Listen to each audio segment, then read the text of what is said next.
It was a busy, bustling morning at the Seattle-Tacoma International Airport as a group of workers made their way through the ticket counter, TSA line, and finally to their gate. The group was a number of members of a company by the name of WinePress Publishing, and they were on their way to their industry's biggest trade show of the year, known as the International Christian Retail Show, or ICRS. As the group boarded the plane and waited for takeoff to their destination, the excitement was palpable. The team looked forward to the opportunity to serve a number of the authors they had been working with for years, with the hope of getting their books into even more distributors and bookstores. On the 5-hour flight, the WinePress crew shared conversations, watched movies, and otherwise found ways to entertain themselves as they awaited their arrival into their destination, Orlando, Florida. Once they touched down, they made their way to the hotel room, settled in, and prepared for the next day. Prior to the show, there was plenty to prepare for. WinePress Publishing had a large booth that took the better part of a day to assemble. As such, many of the team members spent the day prior to the start of the convention constructing the booth, which replicated the look and feel of a bookstore, showcasing a number of their authors' titles. Beyond the bookstore center of the booth, it featured a number of stations where authors could sign and give away copies of their books, along with a kiosk with free coffee. With the booth constructed, the WinePress team looked forward to the next day with anticipation. When it finally came, they shared a breakfast together at a local Denny's, and then it was time to head over to the convention center to prep for the opening of the doors to the attendees. Once the doors opened, the WinePress booth became quite the attraction. Throughout the day, WinePress authors signed and handed out copies of their books, people lined up for their cup of free coffee, and at the end of each day, Gutenberg, WinePress's official mascot, gave away a free iPad or iPod Touch to one lucky winner. The WinePress booth became so popular that George W. Bush, the 43rd President of the United States, even made an appearance and helped award one of the iPads. Okay, well, it wasn't actually George W. Bush. It was instead John Morgan, an inspirational speaker and published author himself, who found his way over to the WinePress booth as so many other authors and attendees did. Such a large undertaking took a lot of planning. For months prior, a plethora of banners, signage, flyers, newspaper ads, and even bus ads were created. The booth itself was custom designed, constructed, and then shipped. And authors were provided everything they needed in order for their book signings to be as smooth and as seamless as possible. This was all made possible by the company's executive publisher, Timothy Williams. Part of what made WinePress Publishing so special wasn't just the fact that it was hands down the best Christian self-publishing house in the industry, it was that many of the people who worked within it were members of Sound Doctrine Church. This formed a bond much deeper and more profound than is typically shared among mere coworkers. It was undeniable and repeated often among authors, editors, and a host of people from the outside looking in that it was extraordinary how well WinePress was ran. And not just ICRS, everything that the company did. This was thanks to Timothy Williams. Williams, who had served previously as the head pastor of Sound Doctrine Church, adopted what many would classify as strong business acumen, the extraordinary way that he ran WinePress. Far from having any official training in running a business, however, Timothy simply approached running WinePress in the same way that he did everything else, with undivided love and devotion to God. It was for this reason ICRS and everything else around it and within WinePress flourished. From the outside looking in, many would come to the conclusion that WinePress had always been this way. However, nothing could be further from the truth. In fact, WinePress had some very dark beginnings that were so bad, they were even criminal.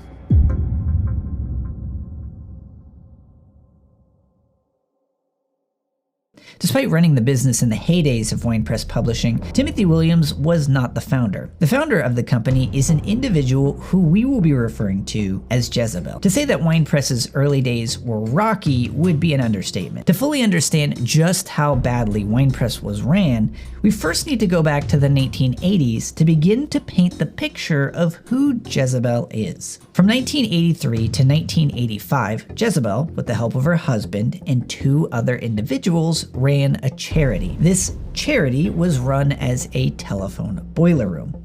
A boiler room, if you're not already familiar with the phrase, you think dishonest sales tactics combined with things like selling penny stocks or otherwise unwise investments. In Jezebel's outfit, her tactic was to take advantage by disarming skeptics through the guise of a charity. The way that it worked was that she sold trash bags full of various items for $35 a piece. Donors were promised the money would go toward drug abuse education programs. That money, as you might imagine, never found its way to who Jezebel claimed that it would. So in other words, she managed to sell literal garbage to unsuspecting victims for $35 a pop, all under the guise of supporting a charity. To help ensure the success of the con, Jezebel and her associates laundered the money through a complex series of transactions before finally being distributed to Jezebel and the others. Throughout the length of this racket, Jezebel is able to make $280,000, which if adjusted for inflation would be approximately $817,000 today. Upon an investigation that uncovered Jezebel's scam, the then Attorney General of Washington State, Ken Eikenberry, filed a lawsuit against Jezebel and her associates, including her husband. Beyond the scam itself, the AG charged that the charity not only failed to maintain required records, but intentionally handled the money so it could not be traced. The suit also alleged the charity provided false information on its registration application with the Secretary of State. This is a perfect encapsulation of who Jezebel is, taking advantage of people's trust in the idea that surely no one is evil enough to use a charity or Christian company to defraud or steal from individuals. As many would find out later, such a trust would be misplaced. Fast forward to the early 90s, and Jezebel was on to her next racket. This time it was Christian book publishing. Eventually, Jezebel became a member of Sound Doctrine Church, and as a result, met its pastor, Timothy Williams. Williams and Sound Doctrine Church had a profound effect on Jezebel. Despite her dark and storied history, she showcased on numerous occasions a true desire to change. That is, to leave behind her corrupt, conning, lying, cheating, and stealing ways. As such, she even published a book where she detailed her own shortcomings, documenting the continued shady behavior she had practiced since her days of selling trash bags as a charity. As someone who seemingly enjoyed finding what she considered to be gullible people, Jezebel had this to say about her journey into Christian publishing. I found that advertising on Christian radio was the ultimate bonanza. I found the Christian radio audience to be trusting and even gullible.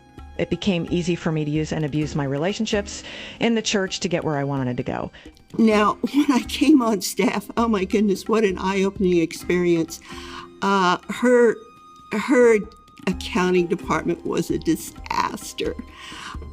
She had multiple set of books, not just one set of QuickBooks, but she had 3 altogether.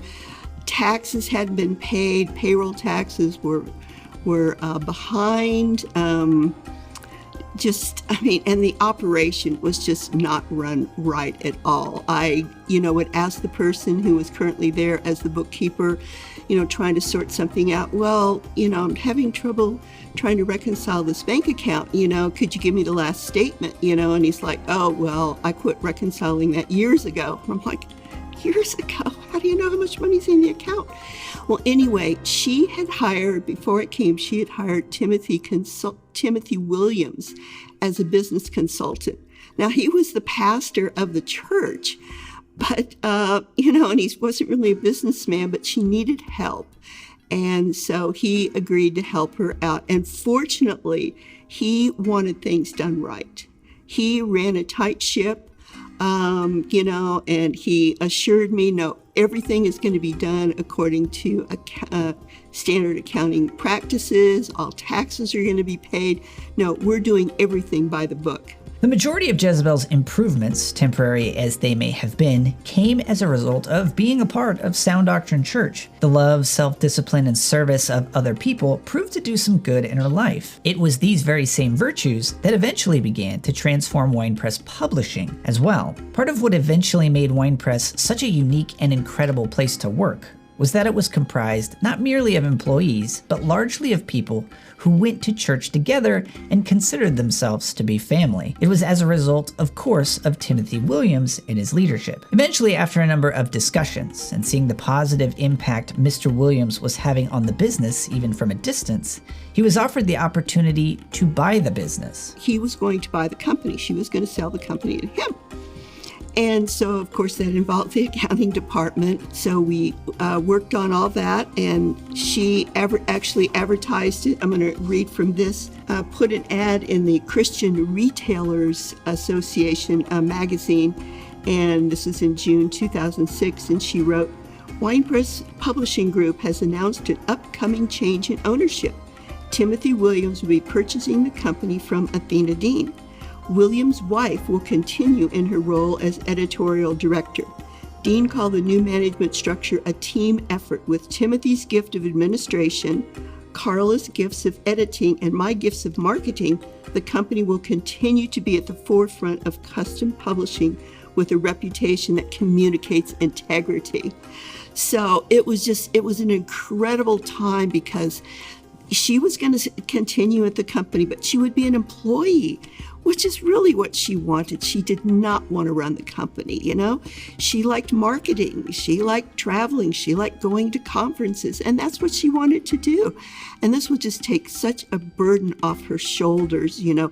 Plus Carla was staying, Carla Williams, Timothy's wife, was staying, and they spent a lot of time working together, you know. They would give speeches together at seminars, they would travel together, and so it was just something that it was just such a great combination, you know.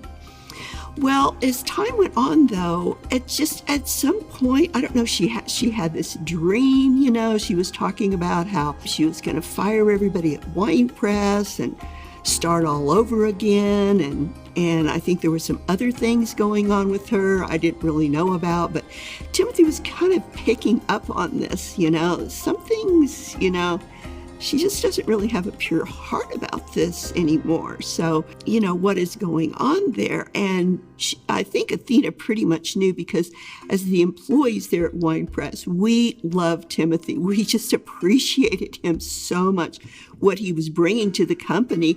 And, you know, we knew about the sale. Everybody knew about the sale. It was being announced more and more. And so Athena knew that if he didn't buy the company, she'd have to fire everybody, because I doubt if anybody'd be left. I would not have stayed, and I'm sure most everyone would have been gone too. She was told, okay, Timothy has decided he's not going to buy the company. He just couldn't. The purity of her heart was just not there. Well, Athena freaked out. She was just devastated with that. I mean, she knew the foundation of her company was on him, really. And Carla too, but I mean, mainly on him. And so she just kept saying, no, he has to, you know. And you know, they just kept saying, no, he's not going to. He is not going to buy the company. And, you know, she just kept going on and on. I mean, I finally even had to say to Athena, he's not going to buy it. It was presented, okay, there is one option if she would be interested that he would be willing to do. And that would be if she wanted to make him an offer of employment, he would consider coming on full-time as an employee. Despite Williams not purchasing the company, his newfound involvement as its executive publisher had quick and dramatic results for the business. It may help first, however, to take a quick moment to describe what type of business WinePress Publishing really was. Now, during that time, there were two main methods for publishing. There was royalty or traditional publishing, and then there was self-publishing. Royalty or traditional publishing typically means going through an agent who pitches your manuscript to publishers. If accepted, the author gets a cash advance, which varies based upon how many books they think the author is going to sell. And then the publisher, more or less, owns the rights to the work. The author then receives royalties on the books that are sold from that point forward. Self-publishing is just what the name suggests. The author does everything from the cover design to editing to typesetting, or hires freelancers to fill some or all of these needs. The benefit of traditional publishers is that they do all of the work for you, or at least most of it. The downside, of course, is that an author earns a much smaller amount on every book that they sell because the business has put so much into the book for you. Self-publishing, on the other hand, provides the author the highest possible earnings. However, they then have the burden of undertaking the daunting task of producing a professional, marketable book. The beauty of WinePress Publishing was that it merged these two ideas together, providing authors the best of both worlds. WinePress was a self-publishing house, which meant it offered all the same services as a traditional publisher, such as cover design, editing, typesetting, printing, publicity, distribution, and much more. However, the author maintained 100% ownership of all of the royalties that came from the book sales, and ownership of the book itself. Now, other self-publishers did exist during this time, but WinePress stood alone in that the quality of the books that were being produced, from the editing to the design to the print quality, often surprised book buyers if and when they discovered the book was not traditionally published. This was always the promise the WinePress brand had made. However, it wasn't until Timothy Williams became more and more involved in WinePress that it truly began to deliver on that promise. Beyond the core publishing services that WinePress offered through Williams' leadership, they began offering others as well. This included adding an ebook publishing offer before even many traditional publishers were even considering it for books that were not their top sellers. Mr. Williams helped completely revamp WinePress Publishing's packages, making it significantly easier to purchase and go through the publishing process. He also helped get the sales team into order, providing them the tools they needed to help align authors with the specific packages and services that were the best fit for the type of book that they were trying to publish. Eventually, with the rapid growth of WinePress, Mr. Williams commissioned the creation of a web-based system known as the Co-Captain. Its purpose was to make the publishing process endlessly more efficient for both WinePress employees, contractors, and the authors themselves. Today, there are tools like Basecamp, Slack, Asana, Monday, and a plethora of others. But during this time in WinePress's history, however, there was nothing of the kind. The Co-Captain not only helped manage projects, but every aspect of the publishing process. It eliminated the need for email correspondence, as well as authors just logged into the system to communicate with their project manager, who had a host of tools at their disposal to get the editing, typesetting, cover design, and promotion done incredibly quickly. The Co-Captain made the process so efficient, some WinePress project managers were able to manage over 100 projects with relative ease. Beyond the work of serving authors through the publication of their books, WinePress began to develop a number of extra marketing strategies that helped grow the company further. They regularly published writing, publishing, and literary tools and tips in their company's blog called WinePress of Words. A WinePress employee was even published in Smashing Magazine, arguably one of the largest design blogs in the world at that time. The marketing team at WinePress even created a book, writing, and publishing themed bi-weekly comic, which featured a diverse array of unique characters. Some of these included fan favorites, such as Grammar Police, the Royal Book, the Overly Dramatic Apostrophe, and many others. As WinePress continued to grow under Williams' leadership, they continued to hire on even more employees and contractors. Some were members of the church and others were not. Regardless of whether they were church members, everyone agreed it was an incredible place to work. As a result of the growth of the business, WinePress expanded, taking over an entire separate office space, which included a storefront,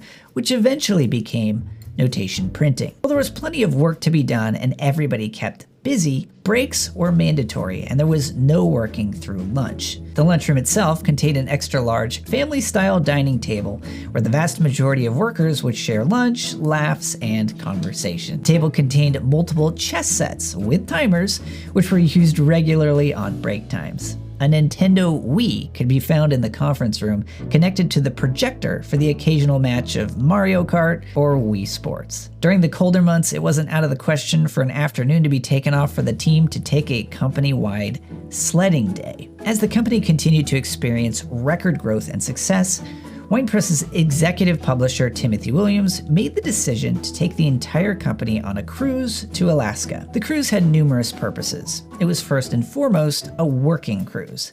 There were a number of team meetings planned, a number of which revolved around the concept of potentially creating and rebranding WinePress's parent company to expand into even more services. Beyond the work itself, however, team members explored various areas while they were in port. They went on hikes, tried various restaurants, went kayaking, and much more throughout the length of the cruise. After a number of the team meetings, Mr. Williams came to the conclusion, with the input of the team, that the new parent company, which would include WinePress Publishing in addition to other sub-brands, would be called Gutenberg Innovations. The parent brand was inspired in part by Johannes Gutenberg, the inventor of the printing press, keeping with the publishing theme while being flexible enough to encompass other brands and services. Everyone within the team was thrilled with the new direction. Everyone had fun brainstorming potential names, slogans, taglines, brand identity, and more. The idea of expanding into new markets only added to the excitement. Everyone was excited for the new changes except for one person, and that person was Jezebel. Beyond the company-wide meetings, Timothy also took the opportunity, along with management, to meet with each individual department to review potential ways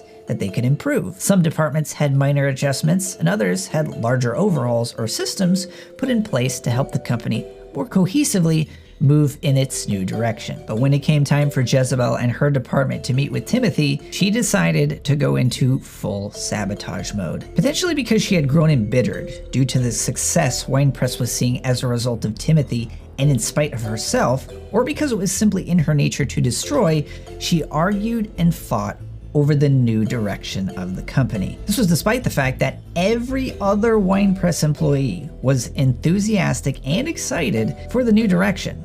It reached a point where every single time Timothy attempted to make an improvement or change for the good of the company, Jezebel countered him with resistance, undermining, arguing, and constant dripping that made it impossible for him to make any progress. As a result of Jezebel's constant nagging behavior, all the work accomplished throughout the length of that cruise had to be scrapped. There was genuine disappointment among members of the WinePress team, not just because all the work and input everyone contributed came to nothing, but because everyone was excited to see the potential growth WinePress could receive as a result of the company's new direction. It was in Jezebel's character, however, to be needed and to be the center of attention. She was also stubbornly fixated upon tactics of the past, and was too unwilling to even entertain the concept of change. And when she saw her company leaving her archaic, selfish, and manipulating ways of building a business left behind, she decided to do everything in her power to prevent it from moving forward. As it would turn out, however, this would not be the last time Jezebel would sabotage WinePress. In fact, it was only the beginning of a descent that would eventually turn so dark, she would threaten physical harm of other WinePress employees and property.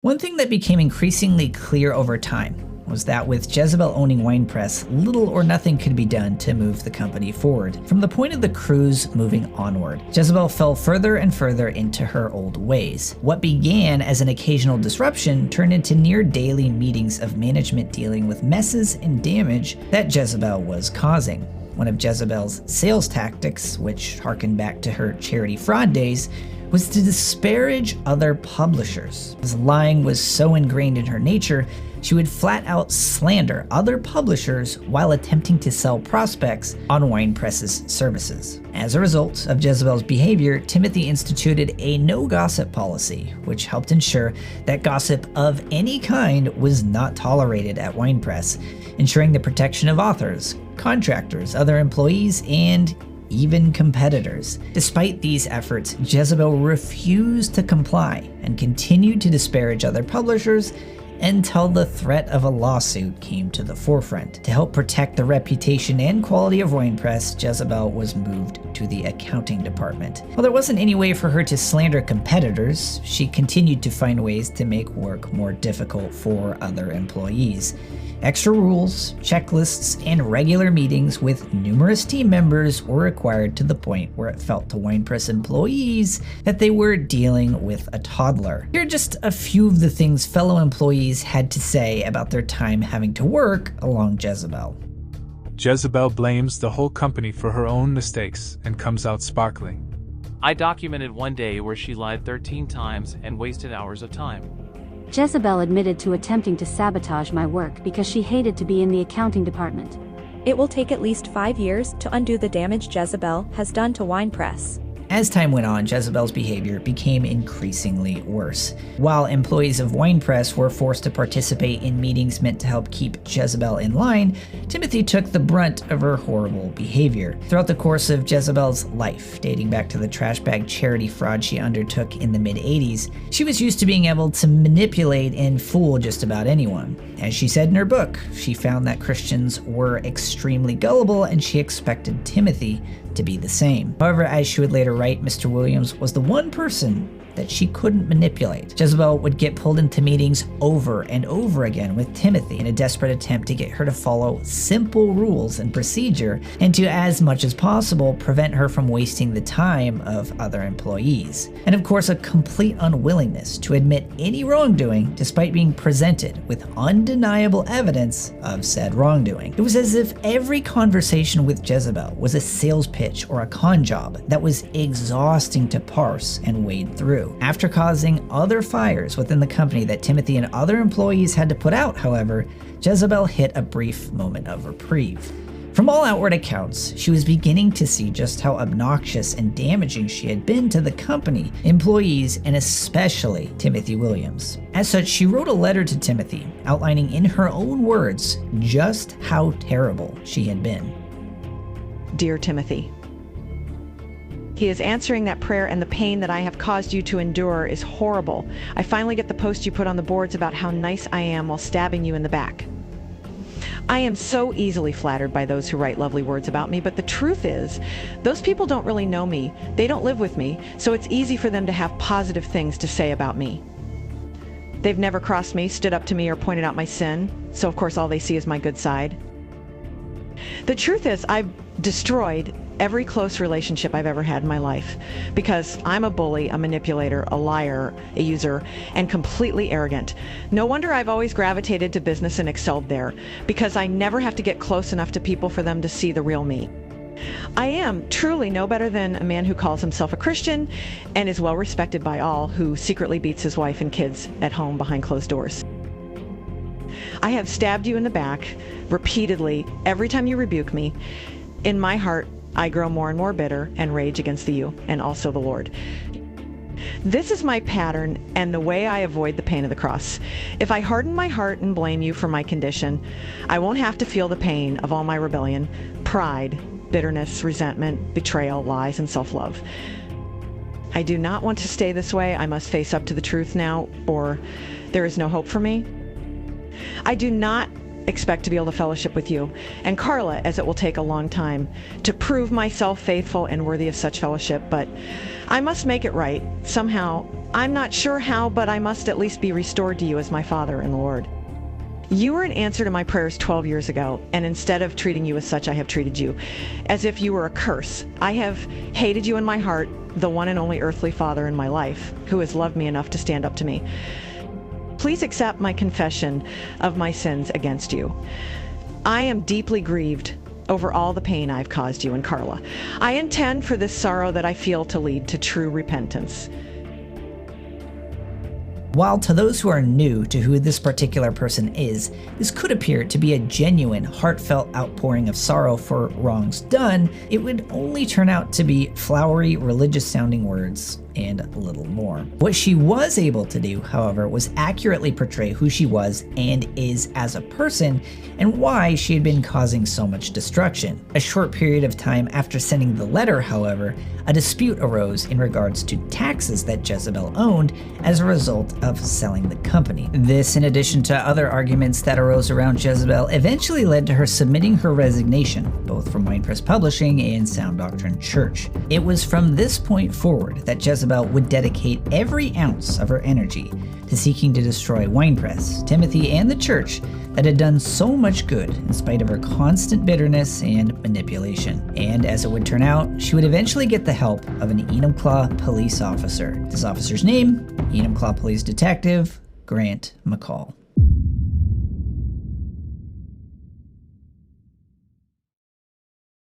Upon offering her resignation to WinePress and Sound Doctrine, Jezebel wasted little time acting upon the bitterness she had been harboring, especially leading up to her exit from the company. While she was no longer working for WinePress or a member of the church, she still lived with an individual who worked at WinePress and was a member of the church.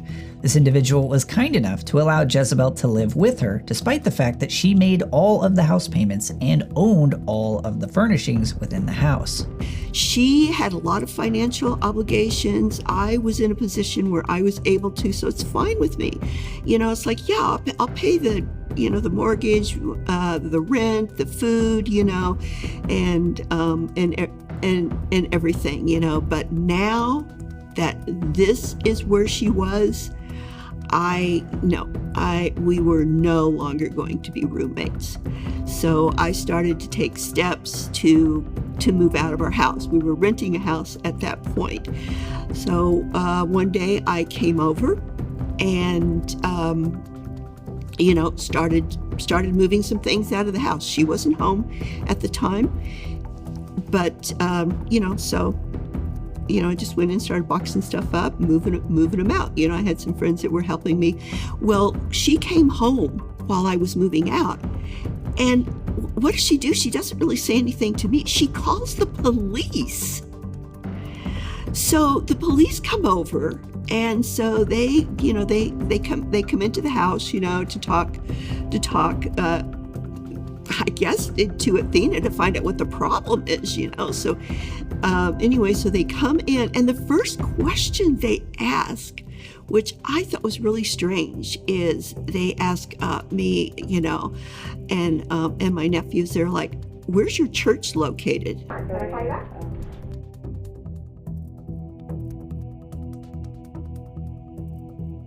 All right, thanks. Thank you. Keep coming. I sure do. I'll get it. Yeah.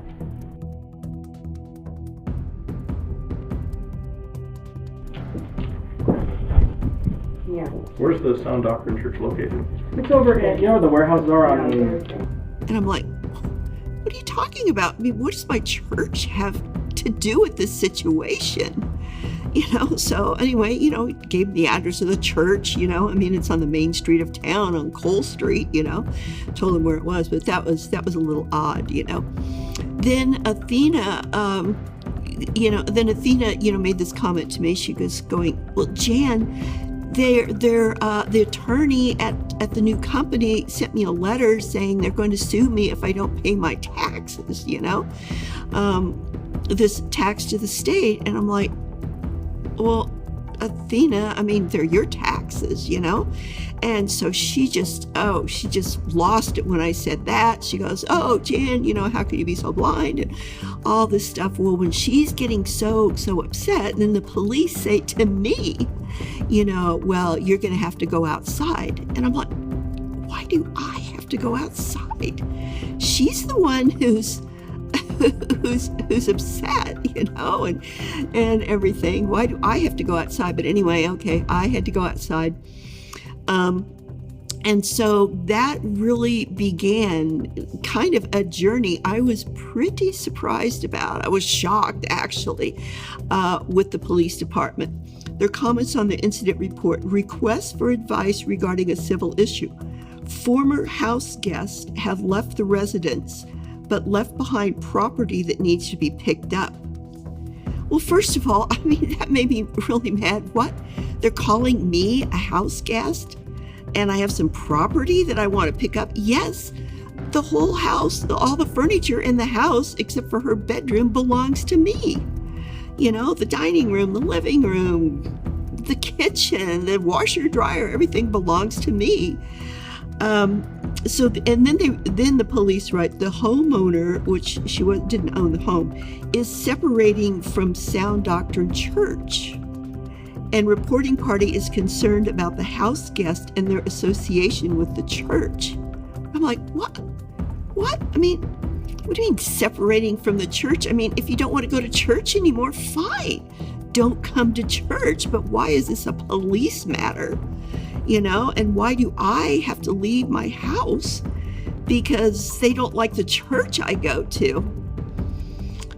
So, and then they go on, okay, reporting party advised to contact an attorney for handling property issues. So I'm like, oh, okay, so what? I have to get an attorney to get my furniture back? I guess that's the case. So anyway, I had a attorney send a letter to her attorney saying, okay, I would like to come by, or I plan on coming by on this day at this time to pick up my furniture. So I went, rented a truck, and had some friends helping me that were willing to help me and everything. Started heading over there. And so we thought, okay, well, look, let's go by the police station first. We'll get a police officer to come with us just so everybody, everything stays calm and stuff like that. So this is my second incident report is when we stopped by the police department to get a civil standby. And you won't believe what happened. Well, they refused to give us a civil standby. They said that my roommate had changed the locks. She did not want me coming in the house. And here's the police saying that we could be arrested for burglary if we entered. I'm like, what? I could be arrested for burglary for entering my own house to get my own furniture? I'm like, what is going on? So, and I mean, why does Athena get to decide whether I come to my own house or not? Why are the police listening to her? Anyway, the whole thing was very, very, very, very upsetting. So anyway, I said, I had to tell my friends, well, thanks for offering, but I guess it's not going to happen, and take the truck back. And so it's like, okay, where do I go from here? Why are the police against me? I knew Athena couldn't stay in that house by herself. She couldn't afford it. She didn't have the money. So I did hear, okay, that she moved out of the house. So I'm like, okay, so I went back to the police station and I said, well, I want to report a theft.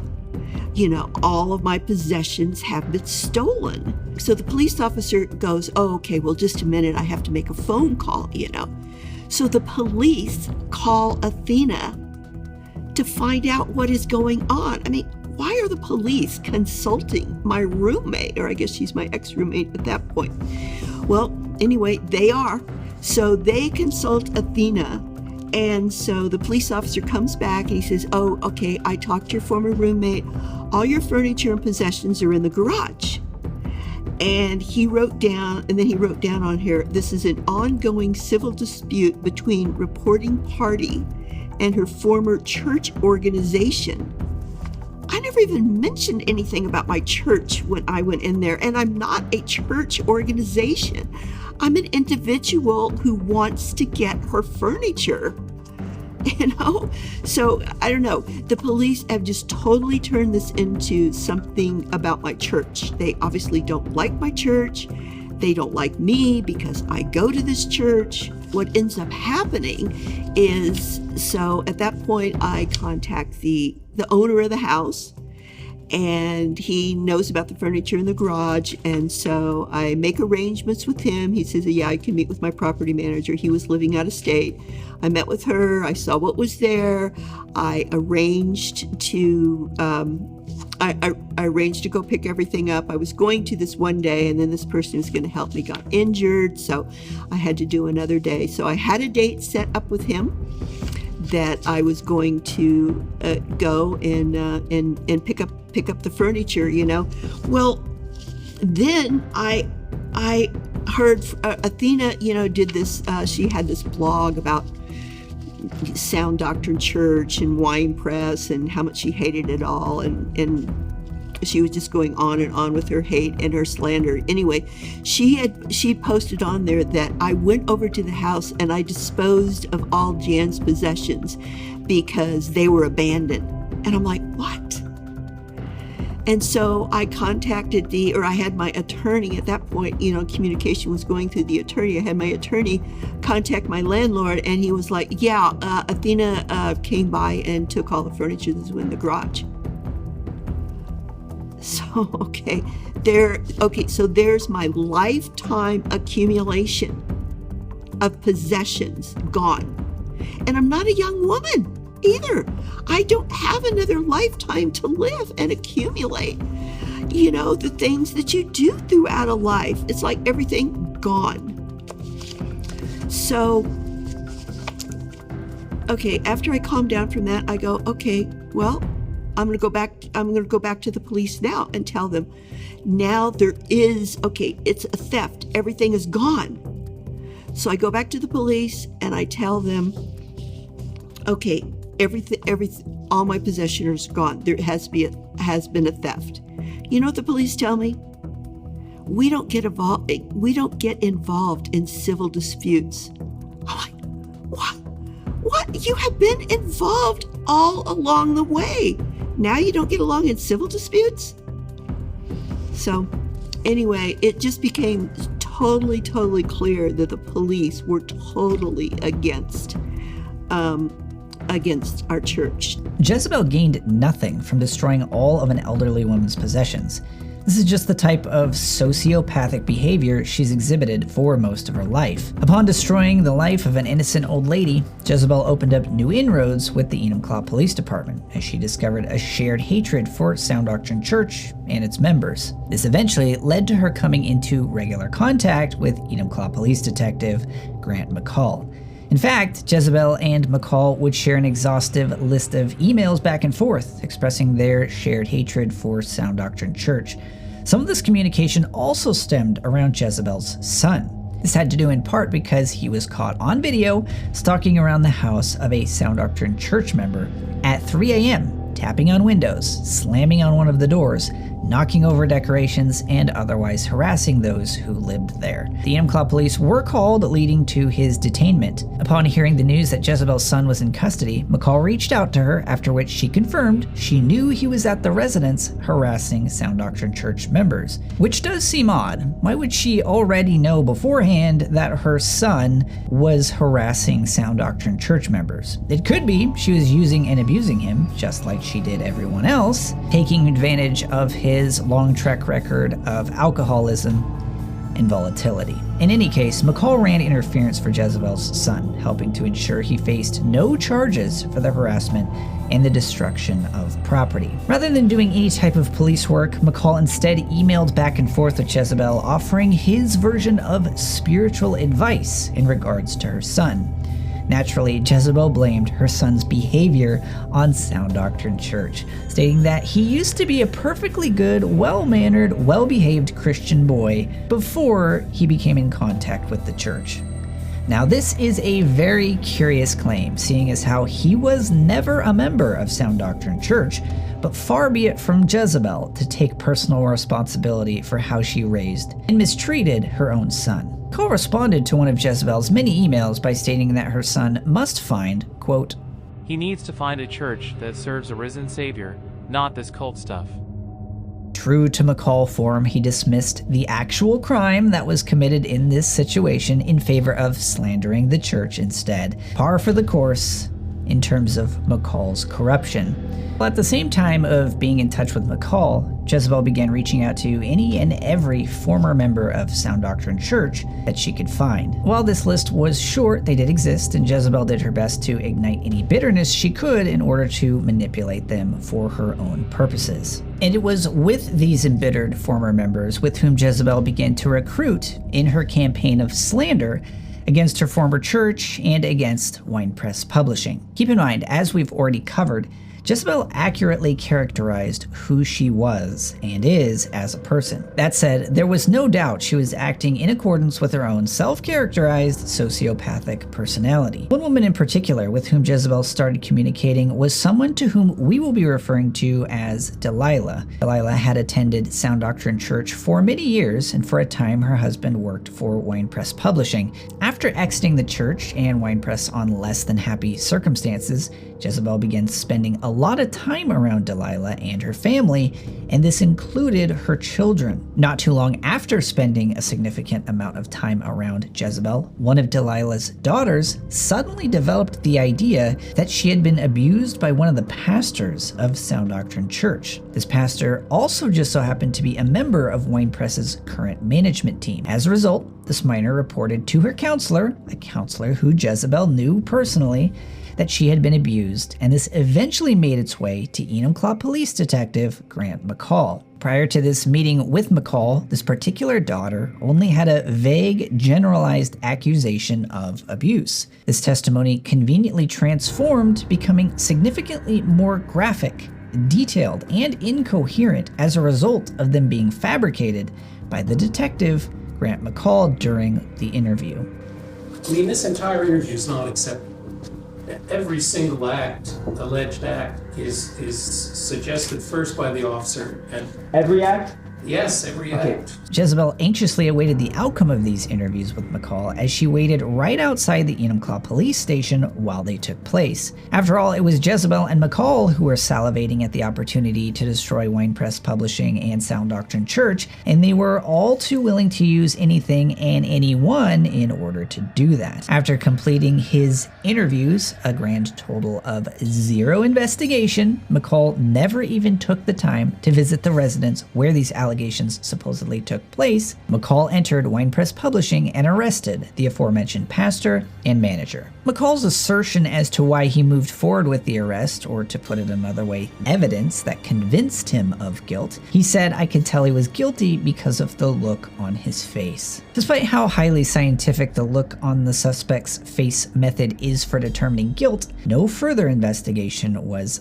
ever completed. When this case was later passed on to King County prosecutors, no request was made for anything relevant to the investigation, as instead they wanted all information on Sound Doctrine Church. Watch the previous episode if you haven't already to learn more on Detective Grant McCall. Now that Jezebel and McCall had successfully utilized their victim, a minor, to fabricate allegations against a Sound Doctrine Church member, it was time to use this as a weapon to destroy WinePress. Once the allegations hit the press, starting with the local newspaper, the Courier-Herald, word quickly spread among the publishing industry that surrounded WinePress Publishing. Many current and prospective authors withdrew and stopped doing business with WinePress. For the few who asked about the allegations, many were immediately understanding, and they could see the evidence of Jezebel's behavior leading up to it. Nevertheless, many longtime contractors, customers, and friends of the company began to distance themselves.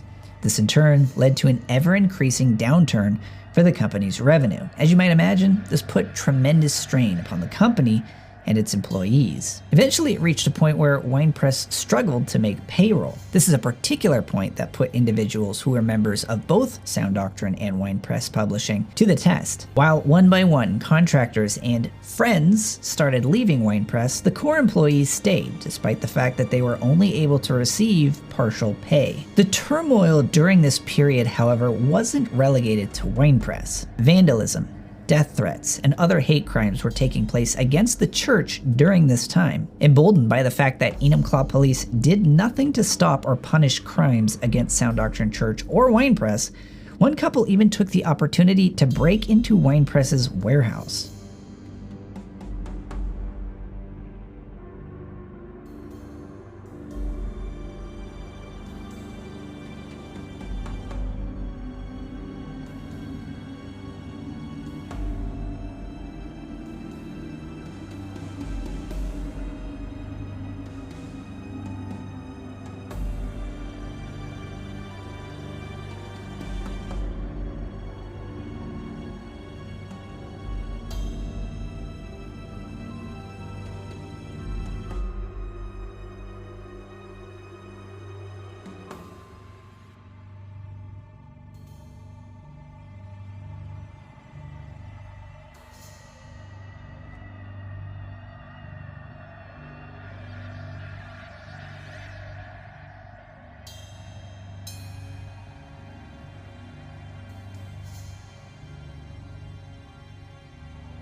As with the shot out windows, graffiti, death threats, harassment, property damage, assault, and other crimes committed against Sound Doctrine Church members, Enumclaw Police did nothing. During this highly turbulent and stressful time, Jezebel was able to contact some employees of the company and attempt to scare them into quitting from WinePress to help hasten the demise of the company. One individual, unhappy about WinePress's financial situation, decided to join hands with Jezebel and in similar fashion chose to start causing trouble for the employees that remained. This individual we will refer to as Cora. People would come to me at different times, they would tell them, I could tell them, okay, no, you're next on the list, or, I should have your paycheck next week, or, give them some idea, but the management of the company, they didn't want me to give out just like, okay, here's $200, to help you out, in the meantime. They didn't want me to doing that. They want me to, give them the full paycheck, don't be doing that, Well, one of the employees, like I said, all the employees came and talked to me, to find out, okay, where am I on the list, or can I please get my check? And, which is completely understandable. I understood it, it's just, it wasn't there. So anyway, one employee, particularly Kevin Cochran, our IT director, he was very hostile about the whole thing, and at the time I just thought, okay, yeah, no, I understand why he's so mad, and everything, and but he was just, I guess he was the most aggressively hostile of all the employees, and I remember one day, when he came in, he was talking to me, and he was just like, Jan, I've got to have money. I've got to have this check. My family needs food, and all this stuff. So this one day I said, okay, Kevin, I'm not really supposed to do this, but I'm going to give you a portion of your check, because I know it's the weekend. You say your family needs groceries and stuff. And so I'm going to go ahead and, give you a partial payment, which I did. Well, the weird thing is, or I thought it was weird, it's like he immediately went and told my supervisor that I did that. Of course, they talked to me and go, Jan, we're not doing that, and I was thinking at the time, it's like, that's kind of strange. I thought I was doing him a favor, but was he really just trying to get me in trouble or something, As it would turn out, however, causing problems was far from the limits of what Cora was willing to do in his betrayal of others who worked at the company. Just to provide a bit of context, keep in mind that many of the individuals still working at WinePress at this time considered themselves tightly knit church family, not mere co-workers. And this particular stretch of time was one of the most stressful, painful, and turbulent times of their lives. It would be like being in a foxhole with men you've spent years training and fighting with, only to have one abandon his company and start fighting for the adversary. This betrayal only added to the stress of the employees who were working overtime in an attempt to help get authors all of their files, should the seemingly inevitable take place, the end of WinePress Publishing. Cora's actions didn't stop at causing trouble for the accounting department. He eventually announced his intention to resign from the company, and as a member of the IT department, he was tasked with passing off instructions for managing the company's servers, passwords, and data. In meetings with employees trying to take over his responsibilities, he purposely typed out vague and confusing instructions and left condescending remarks insinuating that those taking over his responsibilities were underqualified. Despite a number of time-wasting meetings with Cora, employees from other departments were able to easily take over his duties in addition to their own. While undertaking these duties, and after Cora was no longer with the company, one employee was working to get authors' domain names switched over from being registered to WinePress and changed them to be under the author's name to ensure they maintained access to their domain in the events WinePress closed its doors. During this process, an employee discovered that Cora had begun the process of stealing these authors' domains. Seeing that he was a former member of the IT department, he had passwords to all company servers and services, which he chose to retain access to upon his exit of the company. He then proceeded to change the domain registration information from WinePress, or the author who owned it, to his own name and an address that would later be discovered to be an alternate business. As it would turn out, this was only the beginning of a larger plan that would unfold in the coming weeks, and this is only the very tip of the iceberg.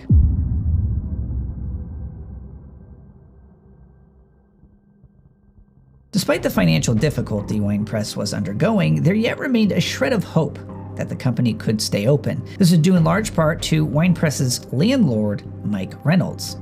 Beyond just being their landlord, Mike Reynolds also served as the city attorney. In fact, Reynolds was informed of all the events that Jezebel and others had been partaking in, including the theft of an elderly woman's home and property, and he referred to it as a hate crime. As such, Reynolds' friendship and relationship with WinePress staff and the church led him to be gracious with the rent for WinePress's building. When made aware of their financial difficulties, he reassured them that they were welcome to make payments whenever they could, and he would be lenient. Despite this fact, numerous notices to vacate the premises were posted on the front door of the WinePress building, but Reynolds assured WinePress staff just to ignore them. He knew we were having troubles financially. He was working with us, he was telling me, look, just pay what you can, and I would take checks down to his office. Usually every week I take something down there. I meet with his assistant, who was, we had a really good relationship and stuff like that. And he came to the office periodically, and we would meet with him. And no, I'm working with you, but we're still, I don't know, we're really kind of getting mixed messages. He says he's working with me. I take the rent down to his office. His receptionist is very friendly and never says anything's a problem. She's like, oh, thank you so much for this payment and all this stuff. Well, but then, we keep getting these legal notices. So the management is, kind of like, okay, which way is this going to go, So anyway, so one day, Mike Reynolds comes in, this time with his attorney, and he wants to have the keys to the property. I wasn't there for, I don't know, all the things that he said, but pretty much he said, that we had to move out. And which was a total shock. I mean, it was a shock to me because it's just like, I thought we were working things out, But anyway, he said, no, okay, you have to get out. So he and his attorney left and said, okay, I'm going to be, sending the sheriff back, So, word went around the office is like, okay, we have to leave today. Upon being removed from the WinePress building, it was time for WinePress to officially unwind its services. As a result, some of the remaining WinePress employees continued working from home in an effort to ensure authors received their files. During this time, however, an individual happened to be driving past the former WinePress parking lot when they noticed something curious. They noticed a vehicle in the parking lot that belonged to a former member of WinePress and Sound Doctrine. This individual was none other than Cora, the aforementioned member of WinePress's IT department, who had successfully stolen author domain names just prior to WinePress being evicted from their building. It began with a former employee of WinePress, happened to be driving to the post office, and she drove past the WinePress Publishing parking lot, and she noticed the van of one of the employees that she knew had quit WinePress in the parking lot. And she thought, well, this is pretty strange, and she verified it was his van. He had a certain dent, and she knew him pretty well, and so she went to a side street, to make a phone call to the director, one of the WinePress directors, and told her that this car was in the parking lot of WinePress, and the car, it belonged to the former IT director of WinePress. And we're like, okay, he doesn't work for WinePress anymore. Why is he at night parking in the parking lot? So while she's on the phone, all of a sudden a car pulls up behind her, And it turns out it was Mike Reynolds. He gets out of his car and comes and, knocks on her window and it's like, "May I help you?" And she's kind of taken back. It's like, "Well, what are you talking about? I'm here making a phone call, So then, he starts explaining to her, he's there at WinePress. He had to call the IT director, our former IT director, for some reason. The whole thing just seemed so suspicious. So anyway, he was very aggressive about it. Like, "Is there anything I can do for you, And so she didn't know what was going on, and we didn't really know what was going on either. Nobody did. It was just the whole thing seemed very, very unusual. As it would turn out, it was by no accident that Mike Reynolds, Cora, and Jezebel were all in the former WinePress building. Throughout this entire series of events, WinePress employees and Sound Doctrine church members expected that eventually someone would turn around and stand up to Jezebel's immoral and illegal behavior. Time and again, however, not only did individuals ignore her deeds, they went out of their way to help her. Up to this point, it was presumed Jezebel's goal was merely to destroy WinePress Publishing. With the aid of Enumclaw's city attorney and the others whom she was able to recruit, it would turn out it wasn't destruction that she was after, it was an outright theft.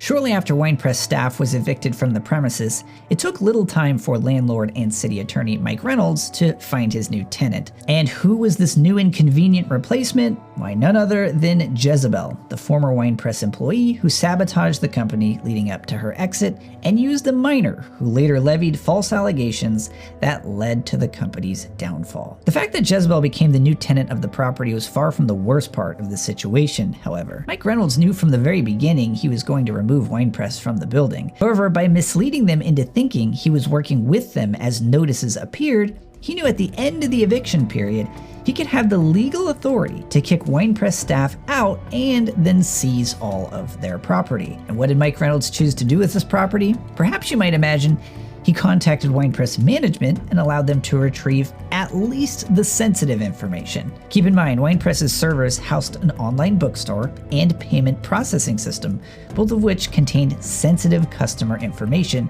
including payment information. Mike Reynolds took all of this property and handed it over to Jezebel. He did this not without first opening the company's QuickBook file to review the company's private financial information. And he's talking about Timothy Williams, our executive publisher, and he was like, okay, he talks about Timothy Williams. Timothy Williams was the executive publisher who was the head of the company.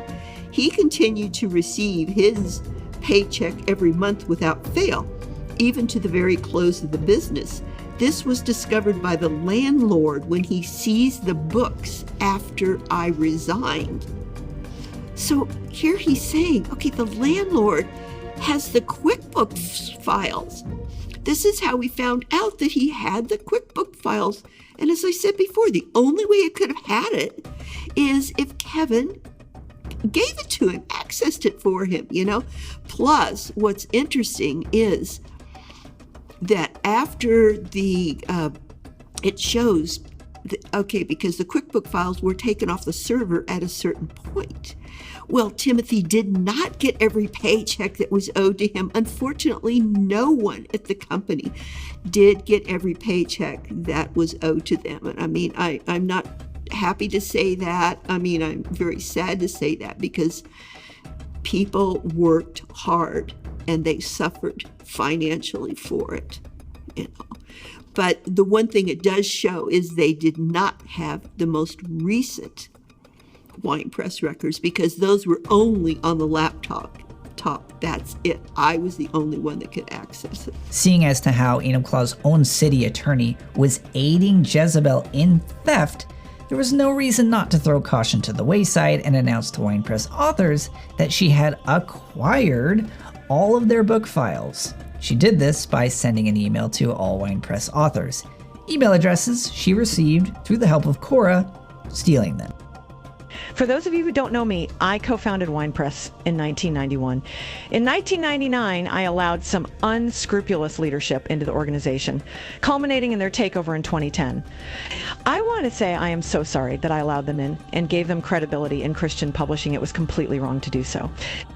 The brazen and delusional arrogance in this one statement is incredible. Keep in mind, the reality is that the company flourished the less that Jezebel was involved in it. The proof of this was ICRS, the quality of the books, the ebook services, the video services, a popular blog, a cruise, a bi-weekly comic, an expanded building, a printing production storefront, and of course, the massive increase in profitability of the company, none of which Jezebel had any hand in creating. Despite all of this, Jezebel's claim was that WinePress's success had nothing to do with all the things I just mentioned, but rather that, quote, she allowed the new leadership in and gave them credibility in Christian publishing. No, it wasn't all the services being created while she was slandering competitors over the phone to prospective authors. It was the blessing of credibility she was gracing upon the poor fools who worked mindlessly for this company she had blessed them with. Her email went on to say, after authors began contacting me. Wait a minute. How did authors know to contact you? Was there some sort of telepathic message that targeted only WinePress authors that contained the name and email address of the exact person who has all of their files and data? After authors began contacting me, I began sensing that the Lord wants me available to help those of you who need it. By a total miracle, I now have in my possession all of the author files. This will make it possible for you to take charge of the situation. So it was by a total miracle. It's the exact same type of miracle that takes place when stacks of cash appear in the black duffel bags of bank robbers. Jezebel, as somebody who has been conning her whole life, knew well that in order to cover up her fraud and theft, using flowery, Christian-y words was the way to do it. After all, in the 80s, people buying trash bags from her thought there is no way she's telling me this is for charity and then pocketing the cash, right? No one could be that evil, but yes, Jezebel is that evil. The email went on. It has all come together amazingly quickly. I have gathered a group of like-minded, committed professionals with strong publishing experience. Today, Monday, January 27th, we are opening Redemption Press. Our aim is to help WinePress authors get back into print and others to get into print in a user-friendly, partnership-based way at the lowest possible cost to the author. Technically, the lowest cost possible would be zero, which is what WinePress employees were attempting to do, which was to give authors back their files for free. Like if somebody steals my wallet, the lowest possible cost to me would be for him to give me my wallet back. But I'm just nitpicking. If you would like your book project to continue to be available in print and in distribution, or want to complete the publishing process you began with WinePress, please respond by clicking here. Go to the WinePress Authors tab and fill out the questionnaire so we know how to help you. We will do everything we can to do so. And there it is. Now that she has acquired all of their property, it's time for Jezebel to sell it back to them, all under the guise of services. Beyond being highly illegal, Jezebel and Quora's actions directly endangered hundreds of customers' data and all the work that they and WinePress staff put into producing their book projects. Now, Jezebel was so brazen, knowing that the city attorney and Enumclaw Police Department were on her side, she even posed for multiple photos, one specifically where she was pointing at one of WinePress's servers. As a result of Jezebel's actions, numerous former WinePress customers experienced identity theft or other problems with their sensitive data being stolen and mishandled by Jezebel. Despite the long list of crimes Jezebel committed throughout this process, Mr. Reynolds finalized everything needed for Jezebel to begin her new company. As if the coordination and obvious corruption throughout this situation were not enough, on the articles of incorporation for the business, the false accuser's mother, Delilah, was listed as the registered agent on this freshly established publishing company.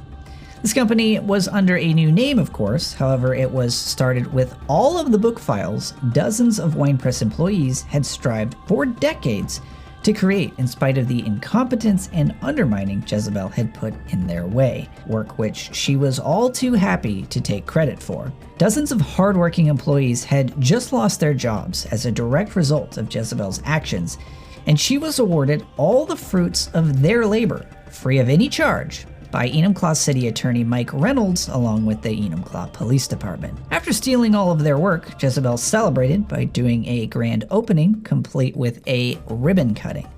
This was strikingly similar to the grand opening WinePress and the Salt Shaker had done years previous. But this is very much in character for who Jezebel was and is. She can create nothing new or original, and she does not have a single creative bone in her body. Instead, she can only lie, steal, and manipulate until she ends up with a hollow husk of what talented, creative, hardworking individuals had made before her. Nevertheless, Jezebel's original statement that she found the Christian marketplace to be gullible ended up being even more true than perhaps even she realized. As such, a number of former WinePress authors did trust Jezebel with their books, allowing her to take their book files and replace the WinePress logo with her new imprint. To this day, there yet remain a number of books sporting the book cover, typesetting, and editing done by the WinePress team, sitting on her poorly designed website. Sometime later, a number of industry professionals were asked to do an estimate based upon the number of author files that were stolen, the applicable services done to build their book files, things like book cover design, editing, and typesetting, and the estimated total came out to approximately $3 million in stolen assets.